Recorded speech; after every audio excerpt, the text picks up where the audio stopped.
morning, but I had a pretty lousy day. And I came out of Big Creek, I looked south, and I saw his boat. Now, you can tell all you want to about observation, but observation on the lake is very important to me. So I see Jonathan's he's in the river channel down there, in kind of like a smoggy day. So I kind of cooled down there, and Jonathan goes, "Hey man, you got a guide trip?" I said, "Yeah." He goes, "You look at your screen?" I said, "Yeah." He goes, "We're leaving." So Jonathan and his team leave, right? So we're left with all these fish. Very, very nice gesture. About 15 to 20 minutes go by, and I get a phone call. He goes, "Are you still sitting over there?" I said, "Yeah." He goes, "There's more fish in Cocktail Cove than where I left you with. Come on over here now." So that's the kind of guy Jonathan is. Very helpful on the lake, and great guy to know, and certainly helped me a lot. So, having said all that, Jonathan, thank you. Thank you, Tom. I remember that day vividly. In fact, that was probably the day that I caught more stripers on Lanier than any other day. And I'm going to throw some numbers out tonight. That was one of the days the numbers were so big that you probably will question the validity of it. But we boated over 50 stripers that day using nothing but lures. Personally, it was I stopped counting after 40 fish. It was just one of those days where they were biting pretty much every presentation. In fact, there was one string of fish where I actually got to hook up 8 fish in a row. It was right in front of Cocktail Cove, and it was epic, to say the least. But let me just tell you a little bit about myself and what I'm going to share with you tonight. My name's Jonathan Schaefer. I've been fishing on Lanier since I guess around early 90s. So I've got over 20 years on the lake, certainly over 10,000 hours. I logged most of my time in the mid-90s from the shore using nothing but lures, and then I got a little bass boat and I went out there and fished with a little bass boat, but eventually with my business I kind of didn't have the time to put out there as much as I wanted, so I was taken off the lake for a few years, but got back on there about 2006 or so, and since then I've been out there pretty much any time of the year. Certainly the summertime is the key months. I've been married for 28 years. My son Jonathan is here tonight, and he's my only son. He's 16 years old. I have to say that one thing that has happened since I've done a presentation or two is that I feel like I'm kind of going to an AA meeting. I get to talk about certain things that I don't really share with everybody, and some of these things are revelations, because when you do as much fishing as I think some of us do, you kind of sometimes get sidetracked and you don't realize that you have either accumulated a lot of tackle or that you spend a lot of hours on the lake doing things maybe away from work and family. But that has certainly been the case. As I said, I've logged over 10,000 hours now on Lanier. Personally, as far as equipment, I counted over the winter that I have over 50 rods. I have over 2,500 lures, someplace around 1,000 to 1,500 that are still new. They're still in the package. I have boxes that are categorized in all different sorts of ways, because I've just kind of seen things over the years that have caused me to catalog things and refer to them as time goes on. So I guess what I'm saying is that there's no doubt a bit of an addiction, and I guess I'm a striper addict of sorts. But I think all of us here share that. We share that passion for going after a big fish and hoping that we can get that hookup. There's no doubt it happens with you guys using bait, and it happens with anyone using lures as well. And I'm going to hopefully be able to give you some clues and insight on how you can do that tonight with the tackle that you have. You guys are so prepared already. I just don't think that you understand how close you are to being able to do a little bit more and really enhance your experience on the lake. Whether you stick with bait only or just throw out some lures, it really will prove to be beneficial. So why consider artificials in the first place? Well, numbers. One of the big things is that you can catch a lot of fish. These are some of the numbers I was talking about. Since 2006 through 2012, I averaged 800 to 1,400 fish a summer. And some of those years, that was only 3-month period, July, August, September. I'll fish into October. Last year was a washout. I didn't really start fishing until the end of August. I had boat issues, and basically by the time I got back out there, there was not much of a bite. So the numbers didn't accumulate last year. Size, I've got a 42-pounder on the wall. I have 5 fish over 30 pounds and 50 fish over 20 pounds, all of which were caught on artificials. And unless I'm mistaken, the lake record now, I think, was caught on a rubber worm maybe. I'm not quite sure what the bait was, but I'm pretty sure it was a lure. So the point is simple. Stripers will bite lures. You just have to have the lure in the right spot at the right time. And like I said, the good thing is that you guys have a distinct advantage. One of the other advantages of lure fishing is that you can quickly adapt. You know, you're able to rapidly change size depending on what the fish are targeting. You can rapidly move from spot to spot. I'm not confronted with the issue of having to put bait on a hook and then get to another spot and waste, you know, a few minutes. I can get to a spot and literally drop a lure on what I see and instantly tell if these fish are interested, if they're stripers, whatever the case might be. But the point is, you can move quickly, you can adapt quickly. And when they're biting, you can boat so many more fish quickly. I have, like I said before, I did 8 fish in a row with the line and the equipment that I'm using. I'm going to get into that a little bit. You can get these fish to the boat quickly. So there's none of these long, drawn-out bites. It's a healthier thing for the fish, and you get to release them quicker. So there's advantages to that. Some of the disadvantages is that these are metal objects, plastic objects. There's nothing natural about them. You guys have the best bait when you're using live bait. There's no doubt about it. The bluebacks, even minnows, shiners, brim. I mean, I fished with brim in the 90s. These all have electric impulses. They have scent, smell, motion, all natural things which the stripers are targeting. Lures don't have any of that, so there's a huge disadvantage there. It also takes a lot of energy. Remember, the lures are moving because we move them. So you're not afforded the luxury of putting out bait and just relaxing. You need to do something if you're going to get a bite. Now, there are some cases where you can literally drop a bait over the side of the boat. And I have video to prove this. Many people question whether or not it will work. But many times, if you pass my boat, you will see this white rod kind of like in a downline position. And basically, all I'm doing is hanging a swim bait off the side of the boat. As we all know, Lanier can get kind of like a bathtub, if you will. And when you start having that motion, those 2 or 3 footers on a Saturday or a Sunday, the jigging of that bait is a natural motion which will trigger bites. And I have gotten many stripers just hanging a swim bait over the side of the boat. You know what? You can see it down there. You can target the exact spot that you want it to be at, and it works. So there's no excuse. If you've got downline rods, as I'm going to get into, you're going to be able to use half of the lures that I'm using. That's the equipment that you need. The other big issue with fishing artificials is that it does require problem solving. You need to be able to see what's happening, and you need to be able to solve problems because things always change. They can change from cove to cove. They can change from one river to the other. So it's a constant battle of trying to figure out what's the best color, what's the best size, and what's the best retreat, because it's usually not the same. Now, as we get more and more into the summer, obviously it's summer, but later into the season, typically by the latter part of August, I do see patterns that will hold up day in and day out. But right up to this moment, I'm going out and catching fish every which way that I can. 10 to 12 fish on average, the last 4 trips or 5 trips now. But these are fish that are being caught many different ways. There's no real consistent pattern. There's certainly some things that are beginning to evolve, but we're not quite there yet. So there does require some problem solving right now. The good news, like I said, is that you have the right equipment. You have downline rods. Downline rods, to me, are something that's soft, something that's got a little flex to it. I see a lot of guys using the standard ugly stick. Probably, this is one that I've had for a long time. If you look, you can see the patina on this is antique looking.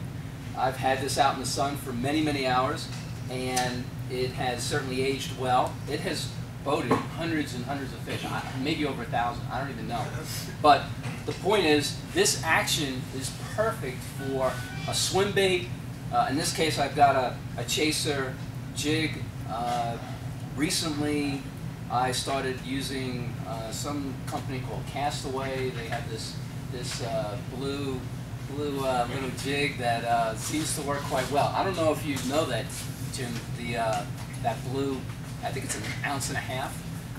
That is working quite well right now. Good. Anything blue recently, the last couple of weeks, has been dynamite. So this color is usually what I'll start to go to. And I'm going to get more into this. This color is not what I'm actively catching fish on too much yet. This will become more of a color as the water changes. But right now with that clear water, that blue one has really started to work. But again, you guys have this kind of equipment. This is important because with the slower type baits, a jig or a swim bait, you need the fish to have a moment to grab that bait and maybe get a second bite on it. Let the rod load up, kind of like what happens when you're using a downline and you're just letting your bait sit there. We don't want to grab that rod instantly. We want the fish to load up the rod. The same thing happens with these white rods when we're using artificials. So if we're working a slow retrieve and we get a bite, ultimately you're going to see me make a big hook set. But generally I'm going to give it that pause. I want the fish to get that lure in its mouth. And the white rod lets you do that. The other equipment that we use is so heavy, they feel everything. It's got massive braided line, 40-pound tests or better. So there's no give. And when they feel that resistance, they let go. So that's a different type of lure, and again, I'm going to get into that. But the other big thing is that with what you do now is that there's a lot of times some dead time, and you're just kind of passing time. You're not quite sure if there's any fish in the area.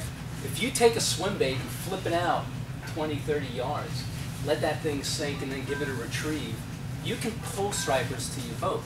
I probably fish 19 out of 20 spots where I do not see anything. I'm going to get into more about what I target, but in most cases, I'm not seeing fish. I hear guys all the time saying they don't see fish, they don't see fish. Oh, welcome to the party. That's very, very common. But the good news is with lures, you can cover big water and pull fish into your boat. And if you have bait sitting underneath the boat and you get a lure retrieved, you'll be very surprised at how many bites you will get because those stripers come around, they give up on the lure because it moves to a column of water they don't want, but there they find the herring, and you're going to get those bites. So again, you're doing things right now that to me, using a lure makes perfect sense to just add to your experience when you're out there on the lake. Over time, if you get into this, if you want to start getting more serious, you will need the heavier equipment. There's no doubt that this is a real stout jigging rod traditionally used out in the ocean. It's a Trevally. It's a little pricey. I probably own 10. These are close to $200. I want to say $150, $175 rods. I have all different actions. I've experimented with different sizes and lengths. Ultimately, this rod just gives me the ability to put massive leverage on the fish with the 40-pound braid and yet still get good control over the lure so that I can give it the action that I require. With a rod like this and a reel like this, I'm using heavy lures, and I'm going to show you some of those in a little bit here. The reels have got to be big. This is a Daiwa Saltise.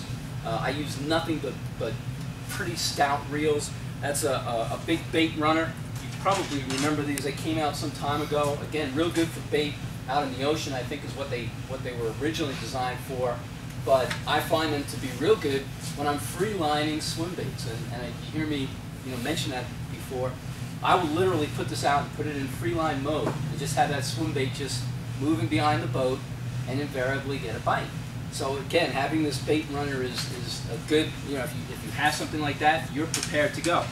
My partner in crime, Rick, he comes out all the time with a basic bait caster that's got the line counter, and he fumbles around with that, trying to get the lure to the right depth, and he gets bites. He gets them all the time.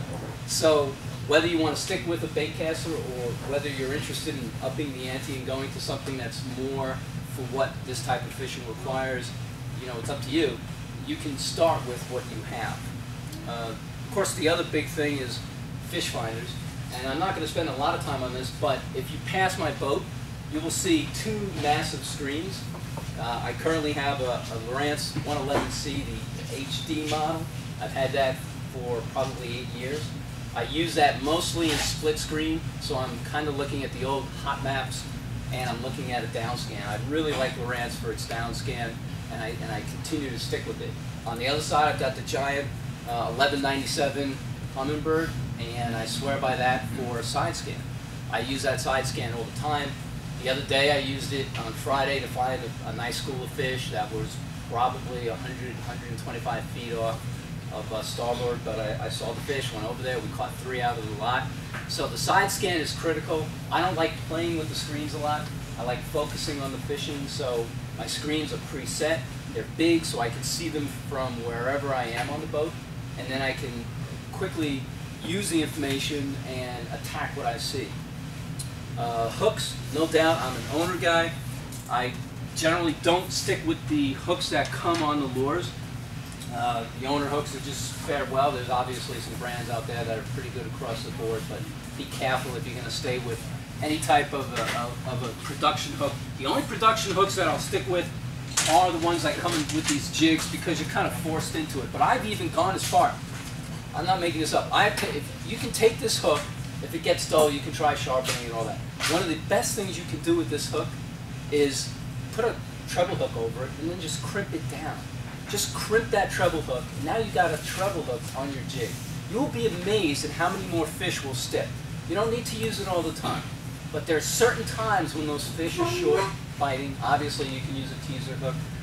Put a treble hook on the shaft of the existing original hook and crimp it down, and you will be surprised how many fish will stick. Go with the name brand again. Owner is what I'm using. I also changed a lot of the other parts of the equipment. In other words, the swivels, or I should say the barrels. Some of these lures come with barrels. Some of them come with the split rings that are kind of weak. You got to be careful. When I first started using a lot of the standard lures, I have hooks literally pulled off of the lure. But when you're using heavy line, the monofilament on that rod is 30 pounds. I don't use anything less than 25 pounds. I think I have an ultralight model that maybe has 20 pounds, and I occasionally have to use it. But the point is, when you're using heavy line and heavy equipment, those split rings can be a problem. So watch that. As far as lure types, everyone always asks, what's the magic lure? What is it that you're putting out there that's getting all these bites? Because there must be something that you're doing that's unique. And as I said before, there is nothing unique. There is definitely different kinds of lures. I'm going to touch on that right now. Probably the easiest type that you can go to right now would be a standard swim bait. And of course, the swim baits that you've seen many times would be something that, in this genre. These, I believe, are Tsunamis. Storm makes some real good ones. Anything with a paddle is real easy to use. Any of you guys can drop this over the side on a smooth bottom, get it to the bottom, and reel it in nice and slow. Right now, the pattern is clearly slow. Slow is better. Everyone wants to power reel and crank it through the masses and get that strike. That will come, and there will be days when that will be the deal. But right now, for the consistent bite, it's still slow, and it's aggravating because I'm a high energy guy, and I got to really downsize and slow up to get the bites. But it's ideal for this type of a bait. It comes in all different sizes. By the end of the summer, actually pretty soon here, I'll probably be dropping this guy. This has caught many fish. And if you look at the paint, you can see it's all worn down. I don't even know how many. Original hooks, they're definitely dull, but they still work. And they'll start to tear up. But all that patina is good. These lures with a little bit of cuts in them and whatnot. This one's really really beat up now. I'm looking at it. But it will work. There's no doubt about it. It's in the box. I will use it till I lose it. And the good thing about these baits is that they're really not all that pricey. Another swim bait is the one that you've seen hanging here. This is actually Benson's, I believe. It's the Chaser brand. And I have caught lots of fish on this particular color. Right now it's blue. I don't know if he offers a blue one, but I did find the Castaway at some place in one of the packages I had. I was going through the lures and I found these 1.5 ounce blue ones. I think they had a paddle tail on them, if I'm not mistaken. And I started using that last week, and we did really good. In fact, side by side, I couldn't get a bite with this, but they wanted the blue. And that goes back to the water clarity. With the beam as clear as it is right now, blue is clearly the deal. But where I'm going with this is bucktails. any kind of bucktail, whatever you got in your box, with a paddle tail or a grub tail is definitely going to get you some bites. It's fish very similar to the swim baits, slow motion. You can do more with it in the sense that it gets down faster. And just because you're using a jig or any bait, don't assume there's a specific drop rate.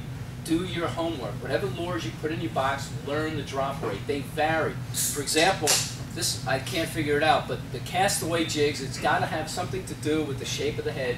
They drop faster than Max. They drop faster than a lot of the jigs I have, which is good. I don't have any problem with that. But the point is, you need to know this. This is a minor detail that when you're fishing with lures, you need to calibrate. So you go to a smooth bottom, go to Cocktail Cove, it's a place where you know it's 30 or 40 feet, and drop those lures and watch it on your down scan and measure the time. So instead of me having to wait, 10 or 12 seconds to get it to 40 feet, I'm able to maybe get to that depth in 8 or 9 seconds. Subtle things like that are critical, particularly when you're fishing trees. As we all know, these fish can get around trees, and I don't like giving up my lures to the trees, so I need to know just when I got to stop and when I got to give the retrieve. But going back to the lure type, these lures will get down fast. They will work all through the summer. So with the equipment that you have now, use either a jig and a paddle tail or a grub tail, or you go with a swim bait, and you can actively use what you have now. So with very little money, you can buy a bag of storm baits. I think Castaway offers some shad paddle type baits that will work fine on a lead head. I mean, there's options out there. You got to find what you're comfortable with. Typically, guys always want that magical mix. All I can say is that it's size and then it's color. So just focus on those. Get a small of each color and a large of each color, and then rotate it depending on conditions. When I get to the heavy equipment, I'm going with some bigger lures. So for example, you'll see me many times casting what we call heavy metal. This is a cheap, real cheap spoon. I think the spoon is maybe $2, and the owner hook on it is maybe $2. So I'm spending as much money on the hook as I am on the lure. The metal is irrelevant. The hook is everything. And if I was to start with something right now, no doubt silver would be the color. This is probably the most underused color on the lake and highly effective. It just shines, and with clear water, it will invoke a lot of strikes because they can see it for great distances. You can see this lure yourself 10 or 15 feet down there in the water. Stripers can see it way further. So it's just a great way to pull fish to your boat. You flip something like this out and give it a retrieve, you'll pull fish in and get them around your bait, many times invoking that strike. So this would be a lure that I'd use on that heavier equipment. And then ultimately, as the summer goes on, many times we find the fish, particularly when the thermocline starts to push down, we'll need some real heavy jigs. And these are true offshore, tuna type jigs. They work. You will see me in videos jigging these dudes 120, 130 feet off the bottom. And it's really intense when you can yank this up, let it fall, and get the bite on the fall, because these fall so quick. You can actually feel them falling. So when a striper eats it, all of a sudden it's like it stops, and the striper just grabbed it. So go ahead. The last three baits you've shown me are baits that I've used at Hatteras. At where? Hatteras. Yes. Drunk casting. Yes. So yeah. All three of them I have. Yeah. So there you go. If you go through your boxes, I'm sure you're going to find that you have some lures that will work on these stripers. These are saltwater fish. Stripers are an amazing fish overall when we do the math. And the bottom line is, just because they're in a lake, they still behave like the saltwater species that they are. And this is a bait that they love because of the action with it dropping. You're able to work this. This connects to your line up top. So when you're dropping it, it gives it a little flutter, and it enables you to get your line specifically on top of those fish down in the channel. I use this particular one. I use this many times coming up here, later August, when those fish are out in the channel and they're so deep, and you can't, with the wind, you can't get your bait to where they're at. It's very frustrating. I don't know how you guys can do it with bait. I know there's a few guys doing some tricks to get down there, but it takes so much time and experience. I dropped this 120 feet in like 20 seconds maybe. I mean, it goes down so fast. So once I'm there, I'm in control of it, because with the braid, you feel every inch of movement on that lure. And it does take some finesse, there's no doubt. This would be the type of lure that you're going to move to after you spend some years out there, you know, learning the ropes, so to speak. But if I was to have you start with anything, start with a swim bait. You can't go wrong. Anybody can flip over a swim bait. You need no expertise. I've had times when my kid has come out and he's just goofing off and getting bites. Literally, just jerking it around, maybe getting sidetracked by, you know, a boat passing by, and just those little pauses, those subtle motions are what invokes the strike. And we're so busy fixated on, well, it's 3 cranks, you stop, and then it's jig, and no. That's not what these fish are doing if you follow them under the water. And this looks exactly like the baits that are out there. So this is a very easy bait to start with and highly effective. I had a guy on my boat on Friday.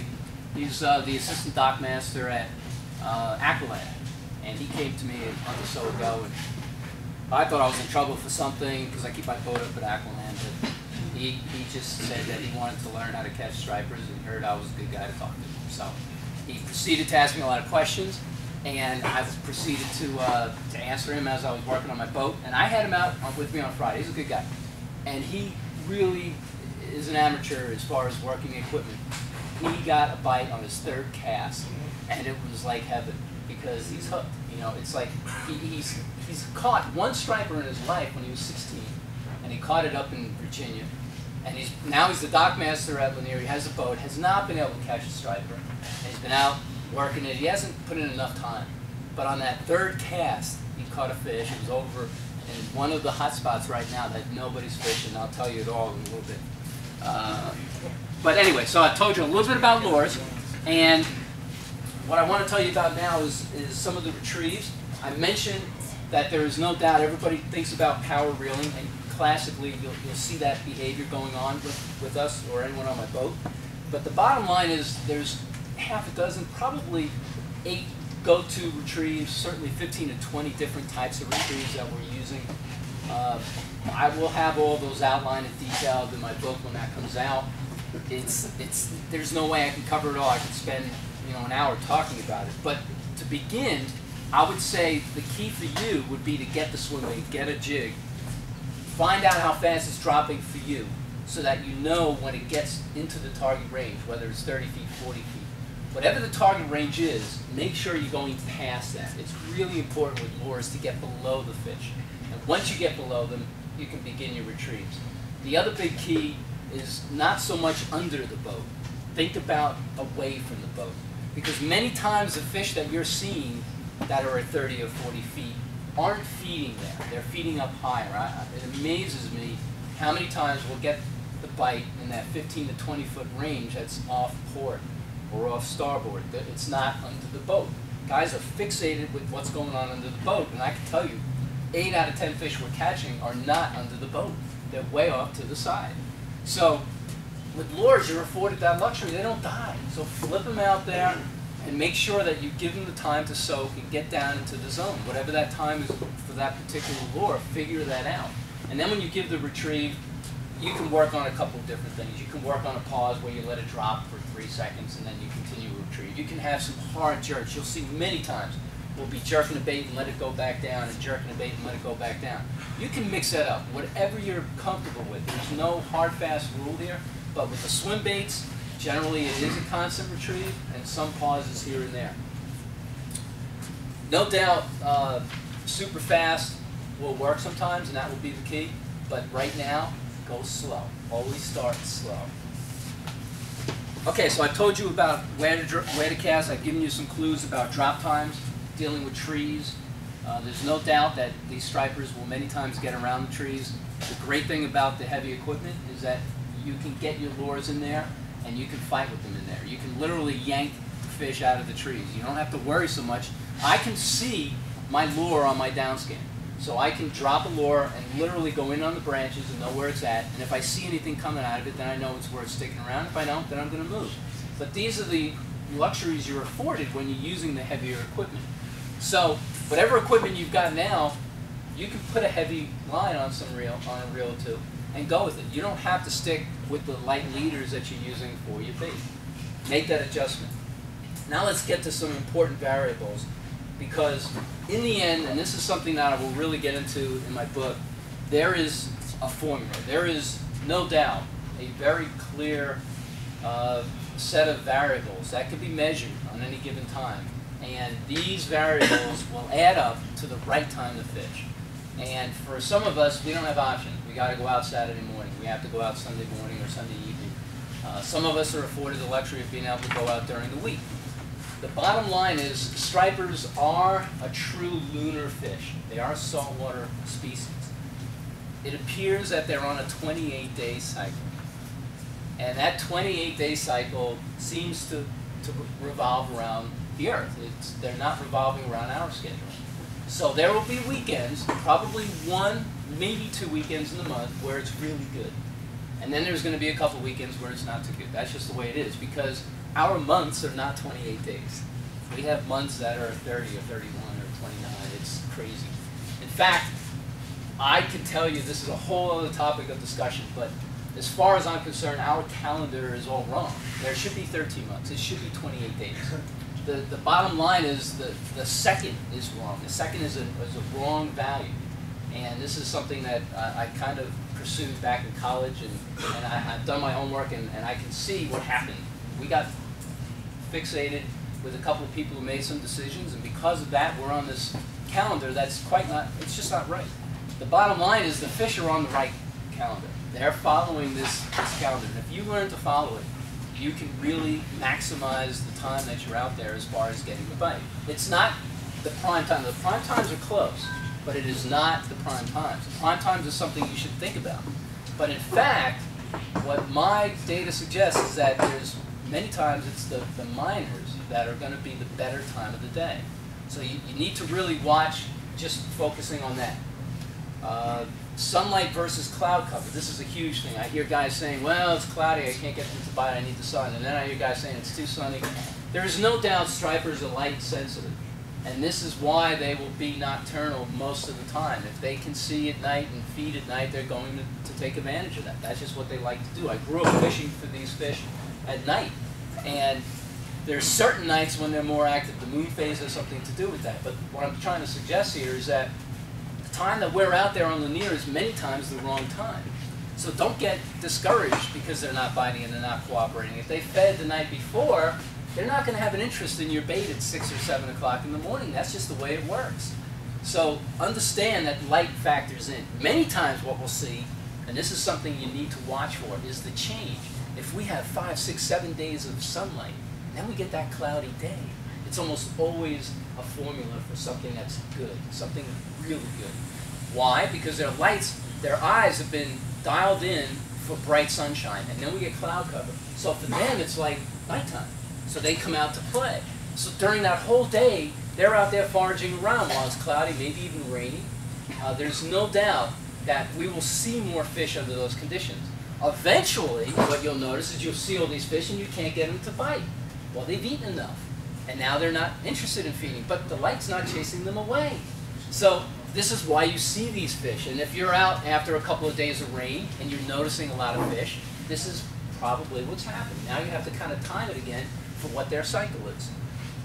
Full moon versus new moon, all these moon times, this is all, when is the moon full? We have a full moon coming up here. And I'm afraid this could be a bad cycle. We haven't had a lot of cloud cover. So I have a bad feeling about this. This is just what the data suggests. Right now, we should be really good. And anybody who's been getting out probably knows it's been pretty good. I expect it will continue. But at some point, with this full moon about to hit, we will probably see the fish just get funky. There's something about the full moon. Here's my guess. Bright moon, no clouds. Fish see all night long, feed all night long. They're not interested in whatever we're doing all day long. So understand it's not what you're doing. A lot of times it's simply the fish have eaten and they're done, and it's a passing of the moon phase. On the same token, if you've got a new moon, a hidden moon, that is maybe maximizing in the middle of the day, and you can see it, I'm talking about noon, this is the moon that you should be very active on, because the effects of that gravity are causing the fish to be more active than they normally would be. But it's the middle of the day. So this is a great moon. This is something that we've seen over the years. Again, the moon phase is certainly something that you have to look at, but it's not hard, fast, the only factor. I'm mentioning 2 or 3. Here's some more. Trees versus open water. There's no doubt that the fish behave differently when they're in the trees compared to when they're in the open water. Many times we see them focusing around the trees. Many times it's the depth. You got to remember the depth. I see guys, they want to find the fish in that 100, 120 feet of water. But if they're not there, stop looking. Go look elsewhere. Look in 80 to 100. Look in 60 to 80. 2 weeks ago, I was catching them in 60, 80 feet, and I saw guys struggling in the mouth of 6 Mile, and we were in the back of 6 Mile doing so well. But it was because we spent a little bit of time. It doesn't take a lot of time. Look in some of these shallow waters. You will find, this is a surprise, and for some reason a lot of guys don't realize this, but even in the middle of the summer, on the mid-lake humps, you will find big fish going up on these humps in the middle of the day. 25, 30 feet of water, if it's a smooth hump, you will see them laying there, just waiting, just because of the high barometric pressure, bright sunshine. Yeah, they like to cling to the bottom. Well, it's not always in 120 feet where they hang down. It can many times be in shallow water. And if you find those fish and you drop a bait down there, you will get responses. There's no doubt that you need to expand that water column that you're looking at. The main food. This is a critical thing that I focus in on. With the side scan, I'm able to see bait balls many times before I see the stripers. So I am always looking for bait. I really don't expect to find stripers. My goal is to find the bait. If I find the bait, there will be stripers. And I live by that. That's clearly the hard, fast rule that for me is important. So as I'm moving around, one bait ball I'm not particularly thrilled about. But if I see 2 or 3, and then the real key is when you see the bait balls that are all mangled and distorted. These are the ones that we know are getting attacked. And these are the ones that we want to focus in on. So I find the bait, and then I go and see if there's any stripers around. And I'm suggesting to you that you can do the same. I don't care if you're using live bait or not. The bottom line is bait in the lake is what the stripers are looking for. So find some bait, you will many times find the stripers. Barometric pressure. I mentioned this at the last meeting, and how many guys have hummingbirds? Anybody have the weather sense option on the hummingbird? Dan, did you go out and get one yet? You have one. Good deal. Do you use it? Good deal. Have you found any patterns? No? I've been getting fish lately. So you haven't been out enough. Dan, did you look into it? I haven't gotten that one yet. Okay. So the weather sense is essentially a barometric pressure meter. It stays on your boat, it records the barometric pressure, and it shows a graph. So when you plug in your hummingbird, you can see in real time what has happened. And what we look for there with stripers is a dropping barometer. We like motion in one way or the other, but you always hear guys talking about a rising barometer and the fact that it will make the fish shy and they seem to go low and you can't find them. All this is probably true, but when you see that rising barometer, look shallow. It's so easy.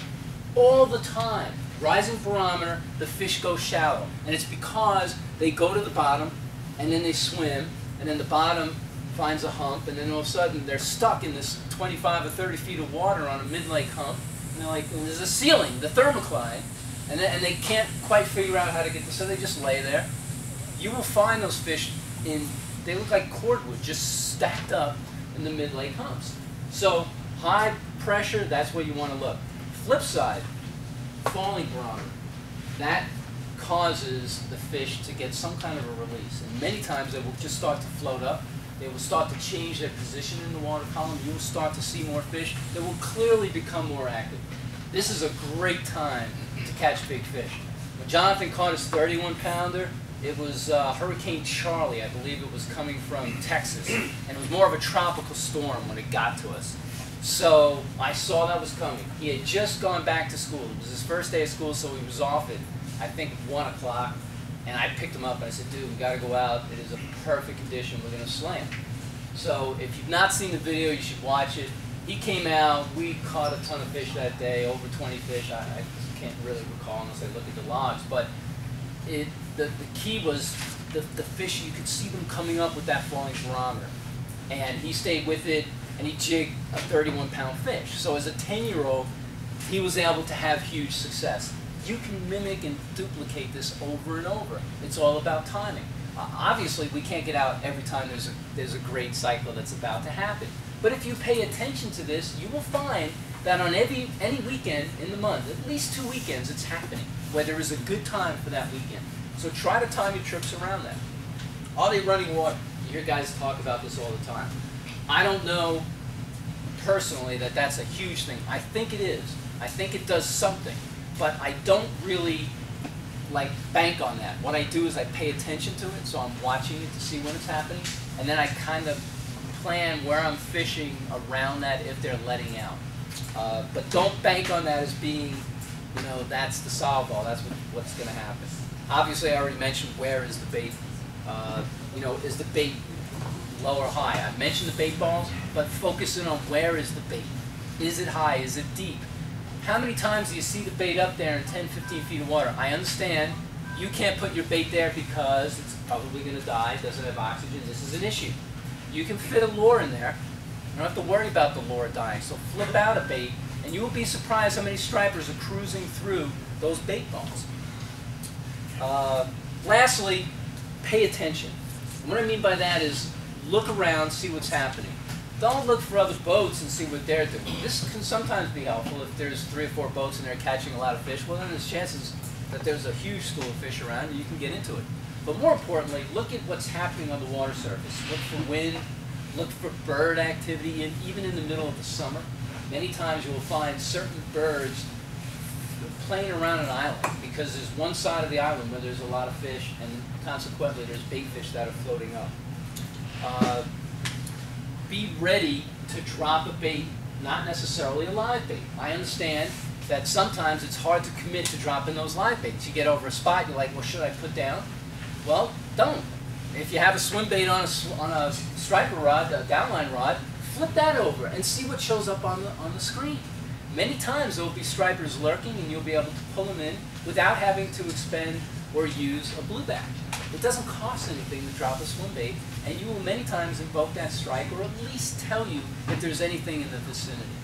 So there's things going on in the lake all the time that will give you subtle little clues. In summary, I covered a lot of different things. We're going to obviously have some questions and answers. I just want you to realize that you do have on board right now all the equipment you need. Really, you just need to make some lure selection, and you just need to give it a try. There's nothing like catching a striper with artificials as far as I'm concerned. As good as it is when you're catching them on live bait, I promise you, every single person will enjoy it more when they feel responsible for invoking that bite. There's something magical about moving a lure and then a striper biting it and catching that striper. And for me, I'm past the point of the numbers. What I enjoy now more than anything is getting the bite. It's not about the numbers anymore. In fact, I've had nightmares about catching too many fish and hurting the fishery. At one point, I dreamt that I remember waking up and there was no stripers left in Lanier, and I remember one of my buddies telling me that I had killed them all, and it was just horrible. When you catch a lot of fish, it feels good sometimes, but in the end, what it becomes is it's about the bite. It's kind of like if you're a deer hunter and you're up in that tree stand, the actual shot you live for many, many times. But after you make that shot so many times, it's more about that last second right before the shot. There's something magical about having the deer walk into that one zone where you know you could have the kill shot. And for me, with stripers, it's the bite. Whether it's the sound of the trolling rod when the drag goes out, they bite the artificial on the lead, or whether it's the swim bait, because when you're retrieving that swim bait, the white rod's doing this, and then all of a sudden when the striper hits, it just goes like that, and you just look and you know, okay, and I bite it again, and then you set the hook. It is by far the best experience. It's exhilarating. And remember that in the end, it's the kind of thing that just promotes just memories that will last a lifetime. I happened to have turned the camera on when Jonathan caught that 31-pounder. He was 10 years old. I don't know that we'll ever capture a moment like that again. But at any time when you're out there fishing, something like that can happen. So get out there and throw some lures and see what you can catch. Do you tie swivels? Do I use swivels? Yes. Not all the time, but if you see here, I do have a classic kind of a barrel swivel with a little clip. I have struggled with all kinds of terminal tackle. I bought the expensive kind. I bought the, what is it, Angler World, the Bass Pro has their own private line that's in the blue packages on top. I have every size. And what I've kind of gone to at this point, that I'm finding is probably the best combination, is a barrel swivel with a split ring, and then what I do is I manually put the lure on through the split ring. Now the reason for this is that the swivels, the real barrel swivels, the quick snaps, they just tend to take away action and they can add too much metal. So we also know that even a lure like a jig can twist monofilament, and a swim bait can certainly twist monofilament. So to avoid that, I'll use something like this. I can give this to anybody that comes on board, and I can tell them to open the bail and drop this for 10 seconds or 15 seconds. And they'll sit there looking on their watch or on the clock that's on my Marantz, and then they'll just reel it up. And I never have to worry about line twist, but you know what? It doesn't affect the bite. They still go for it. So terminal tackle is very important, but you have to find what works for you. And I will tell you that many times there's too much terminal tackle that gets in the way of the action of the lure. So you got to be careful. That being said, do you ever tie directly to the line? Oh, the lure itself? Yeah. Rarely. When I'm night fishing, which is a little different, you know, even there, I'm reluctant to do it, but there's a couple of lures. The butterflies, you can do that with. And that is one that I will definitely tie on directly. Now that you got me thinking about that, I have a couple of rods where these are tied on directly. The butterflies have a unique teaser hook system. This is an owner teaser, and I do tie them on there directly because you don't need any extra metal with these. You know, there's no real, you know, it's going to go back and forth. I don't have any issues with line twist, but this is really the only lure, so not most. Questions? Yes? For a beginner, is trolling the best? Well, trolling is clearly a great way to find fish. I have bunches of rods and reels configured with lead. I've tried light lead. I've tried 18. I know guys struggle with how thick the lead is. I've decided in the end that the heaviest lead, I think it's 36-pound test that I use, is what I've got on my reels. And I've caught some really big fish. In fact, the first fish of this year I caught, I guess it was around 2.5 weeks ago, and it was my biggest fish ever trolling, and it topped the scales at 29 pounds. And for anyone who trolls, you know that's a big fish. You don't see a lot of fish over 20 pounds, but what I do is again unique. I tend to use large lures, so I'm going to use, many times if I see some big fish down there, I'm not going to use your standard 1 ounce or 2 ounce jigs. I'm going to go with some grouper jigs. These are sometimes 2, 4, 6 ounces. And what this will enable you to do is to get deep. You will get way below where you're getting with your standard traditional troll jigs. And these lures are a little larger, but they cost a little more, but they will get you big bites. There is no doubt about it. When those fish get out in the main column, around the water channel, the river channel I should say, you've got 100, 150 feet of water, and I promise you there's some monsters hanging around there. So they're not going to come up to 20 or 30 feet. You've got to get down to them. So yeah, some big lures I will use, but I do use jigs traditionally to find fish, and I use the lead to find them. So I'm gonna drag lead. I'm gonna see what, you know, as I'm pulling lead, I'm looking for bait balls. I'm seeing that side scan will many times show you little groups of stripers. And once I see that, I'm going to try to get over there with the lead. If I can't, then we're going to reel up and we're going to move the boat there and we're going to try the spinning tackle. But we catch a bunch. Right now, it's probably 25–50% of the fish we're catching are trolls because we're using it as the tool to find the fish. you know, eventually they'll be out in the open. I really believe that's going to happen this year. And once that happens, then you don't have to spend so much time looking.